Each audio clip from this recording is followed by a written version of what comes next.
Hubungan Malaysia dan Indonesia memang sudah melalui pasang surutnya. Walaupun hubungan kedua negara dimulai dengan konflik, namun setelah hampir 25 tahun konfrontasi berakhir, Malaysia dan Indonesia telah menjalinkan hubungan diplomatik dan sentiasa membantu satu sama lain dalam apa jua krisis yang berlaku.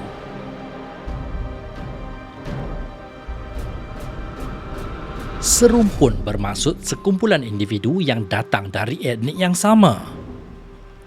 Majoriti rakyat Indonesia dan Malaysia datang daripada etnik yang sama, iaitu Melayu. Selain berkongsi kedudukan geografi yang hampir sama, bahasa kedua-dua negara juga amat menyerupai antara satu sama lain. Malah, ada juga ciri-ciri kebudayaan yang serupa.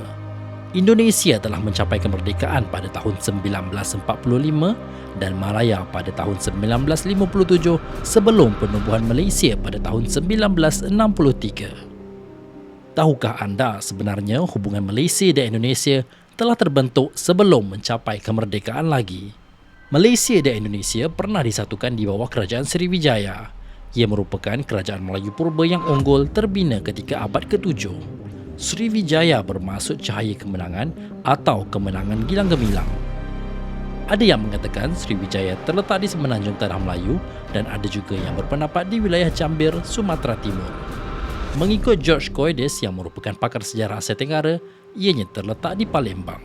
Pada kurun ke-15 pula, penduduk daripada Barat Aceh telah membudayakan budaya Melayu Melaka dari segi pimpinan kerajaan, penulisan, tarian dan pemakaian. Konfrontasi antara Indonesia dan Malaysia merupakan konflik dan juga pencetus hubungan pertama antara kedua negara setelah mencapai kemerdekaan. Ia berlaku sejak penubuhan Malaysia yang mencetuskan peristiwa Ganyang Malaysia. 16 September 1963, Malaysia telah ditubuhkan secara rasmi bersama gabungan Tanah Melayu, Sabah Sarawak dan juga Singapura. Ia telah ditentang hebat oleh Presiden Soekarno kerana penubuhan Malaysia dianggap agenda Barat.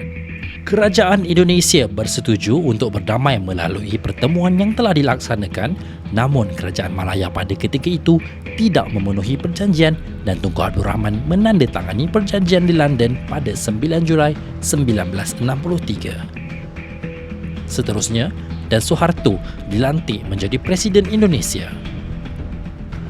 Dengan berlakunya perubahan kepimpinan tersebut, hubungan Malaysia dan Indonesia dipulihkan, maka tamatlah konfrontasi antara dua negara melalui Perjanjian Keamanan pada 11 Ogos 1996.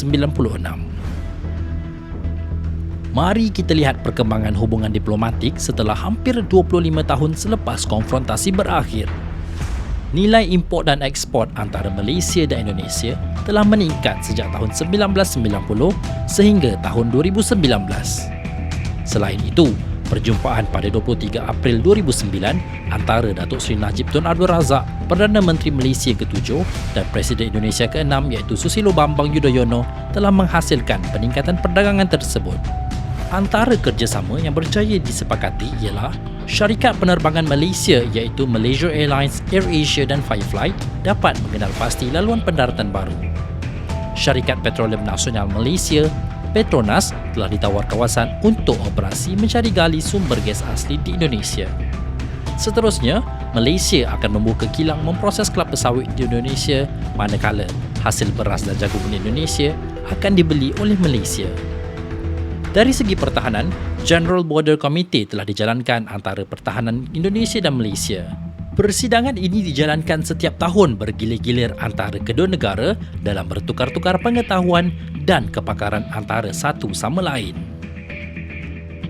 Karena eratnya hubungan Indonesia dan Malaysia, setiap kali krisis melanda salah satu negara, bantuan pasti akan segera dikerahkan. Pada tahun 2014, dunia dikejutkan dengan hilangnya pesawat Malaysia Airlines M370 lepas kendali. Tanpa penundaan, Indonesia segera mengirimkan 49 pesawat khusus untuk membantu pencarian MH370.